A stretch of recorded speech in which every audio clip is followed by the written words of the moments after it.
Now that we've told the computer that this file is going to be a web page, we can start adding the various things into this. Now before we actually start writing the content that's going to appear on our page, we're going to include a bit of information about our page. And one of the things that is useful to include is a title. Now a title is this. So when you open up a web page, when you look at the tab at the top here, this will give you the title. And when you click between different pages, you will see that that will change. So to include a title, we have to put it in a special part of the website called the head. And the head is right at the beginning and it includes all the information about our web page. So we open our angle brackets like normal and we type the word head. We can close the angle brackets, press return to get a new line, and we can type out the same thing again but with a forward slash, and the forward slash will close the tag, so we get that.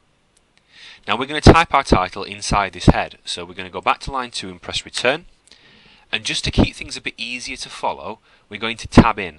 So where caps lock is, just above that is your tab key, and if you press that, it will just move you a few spaces over. Now the title tag, we go left bracket and we type title, and we close it. This time though, we're not going to go into a new line.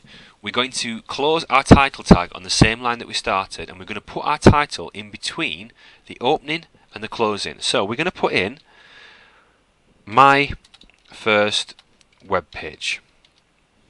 And then to close it, we do it just like before. We do a left angle bracket, a forward slash, title, right angle bracket. Now we can see how this looks. We can actually test this online. So the first thing we do is save it. So you can click the save icon just there because you've already saved it once.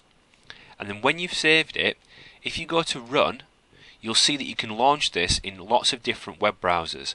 And a web browser is just a program designed for showing websites. Now the web browser that we're going to stick with is Internet Explorer, which is just here. So launching IE, and if we click that, that will open up our first web page, and we can drag this to the right hand side so that it docks like this. Now there's nothing on there at the minute, but you can see at the top here, look, we've got my first web page, so that we know our title has worked.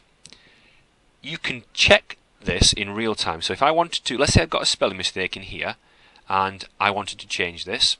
So let's say I'm going to change this to welcome to my first web page. I can go ahead and change what I'm saying. And then if I save this, I don't have to go back up to run. What I can do is just press refresh here, look. And if I press refresh, you'll see now, look, that it's changed it up there.